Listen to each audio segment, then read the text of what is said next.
Welcome to Talk Bowling, episode 130. I'm Dustin Seymour. I'm Tony Rucco. Talk Bowling is proud to bring you the latest information from the bowling industry, bowling tips, and updates on the largest internet bowling website, bowlingballcom.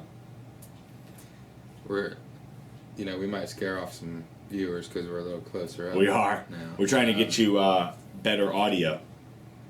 Yeah, instead of screaming. Yeah. Plus, we just thought Or you wanted to be up close and personal with us. How are you? Let's do like one of those like dream scenes, like ooh. Hey, ladies. All right, so Are the Rockets still in the playoffs? no, they got bounced. They did. Yeah, It's a shame too, because the Spurs are going to just lose to the Warriors they are. horribly. Well, so the Rockets would have as well, but would have been nice to get to the next 4 round. more games. Yeah, it's all right. It's baseball season now. That's right. Hopefully football will come quick. I don't hope so. Whatever. All right. All right. Question from YouTube. That was hurtful, by the way. What? I'm hurt that you brought up the Rockets. I was trying to give everyone a timing, like a timeline. You know? Chris Cornell died last night. Yes. There's your timeline. All right. This just got really dark. It did. Let's brighten it up. Black ozone. You're good. Yeah, I know. Look him up on iTunes. Yeah. All right, question from YouTube. In practice during league, some nights I can strike with any ball I have. How do you know which ball is the best to use? I don't know. I never strike in practice. That's better. Yeah. If you're striking with every ball, I would use whatever feels the best in your hand. Or maybe whatever you think you can use the longest. That's There's a what lot I of would answers. say. Yeah. You gotta watch how the ball goes through the pin. Yeah. So like if you're striking with one ball and you're hitting pretty high on the 9 pin or on the 8 pin, Yeah. you might want to think of something weaker. Yeah, I'm pretty lazy, so I'd probably look at the least amount of ball changes. Yeah. Like I'd get an idea. I'd look at who's on the pair, because if you have like 4 people throwing 500 grit right up the track, I'd take that into account, because you figure what in practice you're going to throw 4 shots if you're lucky, maybe 5. Unless you're in the league I'm in and they have 80 minutes of practice. That's good. Yeah, 3 games of practice before you bowl. That's awesome. Yeah, it's nice. So yeah, I would look for whatever you can use the longest, whatever you think you can use the longest. And if you have like 2 bowling balls that you're striking with, use whichever one you like better. Yeah, I mean that's good advice. Yeah. You have to really think about, all right, past weeks, how is the lanes broken down, and like Tony said, the people that are on the pair. I usually have a ball, like on a house shot, I usually have a ball that unless something screwy went with the machine, like I have a ball that I know is going to roll good for at least a game and a half, and I'm going with that, because I don't want to have to change balls in the 6th frame. Right. So, Dustin throws plastic, so it doesn't matter. No ham. Good question, YouTuber. It was good. All right, question from YouTube again. Why has urethane made such a comeback recently? I am a Urethane fan. I've always liked Urethane, actually. So why has it made a comeback? Well, today's Urethane actually has core. Yeah, the Esper is a big reason. But they have actual cores in them now. Right. So that has a lot to do with it. You're actually seeing... People have this misconception that urethane means weaker. Right. And that's not true at all. No. Stuff like the pitch black or the black hammer, these are actually like medium oil balls, you know what I mean? But they read the lane earlier. They read all parts of the lane. Correct. And you can control the back end. They're not going to fly off. I was going to say they're really smooth, so it's much easier to stay in one part of the lane for a longer period of time with urethane.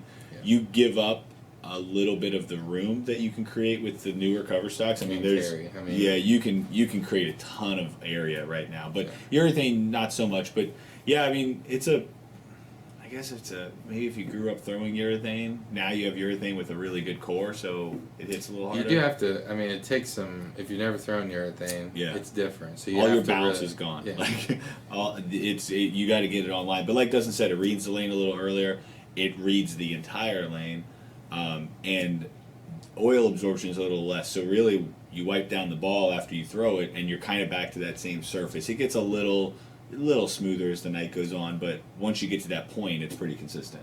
Yeah, and that was a good point, because you really, if you want to have a consistent reaction, you have to wipe the ball off with urethane. Yeah, if you've never thrown urethane, when it comes back, you're going to see like this smear of oil on it, which on a reactive ball, usually one, you either don't see because of the crazy color combinations, or two, it's actually absorbed that quick, and urethane doesn't absorb. So the first time you throw it, if you've never thrown it before, it's like slimy and you're not going to know what to do. But if you use like a leather chamois or a ball cleaner, even though it doesn't really soak it in, it'll get it off every time. I don't know why they've made it. I guess comeback because, like Dustin said, they're putting cores in the ball now, so everyone's making urethane. And I mean, there's no doubt people are, on the tour are having success with it. And yeah, I would imagine. I haven't bowled on a sport pattern in years. I'm not talking like I know, but I would imagine on a sport pattern, from what I remember, the more direct and the longer consistency you can get out of a ball motion, the better. So when you see guys on tour using it, or you see people in sport patterns and that type of stuff, it's because it's more consistent. They don't have to worry about, catching that friction and seeing the ball react and go left. So. Yeah, I mean, if you have like a shorter pattern with like a decent amount of volume, and you can throw urethane and you don't have to worry about reactive just taking a left turn, that's good. Or if you have like a longer, very flat, the ratio is small. I see a lot of it. I mean, I know when you see like these guys post on Facebook what they're taking to the next stop, or what did Bill O'Neill use yesterday. There's like 2 or 3 urethane balls in there. Yeah. So, yeah, they're definitely coming back. Yeah, they were working on it. We'll see. I hope so. We'll see what happens. Need it. Upcoming releases. Yeah, that's about right. Jim Carrey taking a big deep breath. Yeah, this is going to be a long one. All right, so May 23rd, Ebonite is releasing the Turbo R line. There are 3 colors. Turbo R, it's like an entry-level performance type of ball. And the Cyclone Black, Blue, Silver. Track is releasing a new color, Track Spare Plus. Purple, blue, and black. It's really cool looking. And a new Columbia Nitrous color, blue, purple, and silver. On 5/31, Motiv is releasing the Tank Rampage and Freestyle Rush. And then the next day? Yep. Okay. They need an extra day to... June 1st, Motiv is releasing the Hyper Sniper. June 16th, the Storm Code Red, Matchup Pearl, and Matchup Solid. I think a few of those will sell. I'm thinking so, yeah. And then on 6/26, 900 Global has the Honey Badger and Covert Ops. I got nothing on that one. All right, the Honey Badger. And we've officially run out. They've run out of names, yeah. Officially. It looks cool, though. And 7/14. The long-awaited. They brought back the Storm Marvel Pearl. So amazing. Check it out. That's a limited edition run. Bowlingball.com. We'll have a few to sell, so check it out when it comes out. Those are up for pre-order now, by the way. Contest, remember, we give away a ball each and every week on bowlingball.com. Just click the 52-week 52 winner image on the right side of the page to register. That contest does reset every week, so you do have to re-register every week. And bowlingboards.com also gives away a ball each week. Head over to bowlingboards.com, register with an account, and make sure you make at least one post per week to be entered. And finally, Pyramid Bowling also has weekly giveaways on their Facebook page. Head over to facebook.com/Pyramid Bowling. Check that out. You do have to register each week. All contests reset. So make sure you do that. And if you'd like to send us a question, it can be about anything, and hopefully we can use it here on one of these episodes. But you can email us at questions@talkbowling.com. You can find us on Facebook at facebook.com/talkbowling. Twitter is @talkbowling, and you can also leave a comment on talkbowling.com. You can ask Dustin what kind of hair products he uses.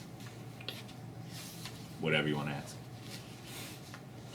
Last week's question of the week. No one... Well, I guess they can't really talk to me, but my cast is off, everybody. It is, yeah. So we got that going for us. Yeah. Just so you know. Last week's question of the week. Who was the first bowler to shoot a 300 with both hands? 2 separate 300s, one with each hand. The answer was Neil Bays. In December 1963, he shot 300 right-handed, and in June 1970, shot one left-handed. It's pretty impressive. What do you know? It's, ambidextrous. 7 years apart. And this is like It's not like it was doing tough now. back then. Yeah, it was hard back. Like Yeah. a 300 in 1963. That's like. Yeah, there probably weren't many of those. No. All right. Well, this week's question of the week: which bowler holds the record for games bowled in a single PBA season? For the number of games bowled in a single PBA season. Yeah. It's a lot more than now. I can tell you that much. Well, that was. Never mind. When we had a season. Yeah. I didn't need that still, actually. Yeah. Ignore me. Is that everything? Yeah, it's your time to shine. All right. In closing, please remember that bowlingball.com is free shipping on every item every day. No hidden handling fees, no packaging fees, no added insurance fees, no minimum purchase. The price shown is the price you pay at checkout. Bowlingball.com. It's where bowlers go. Thanks. Thanks.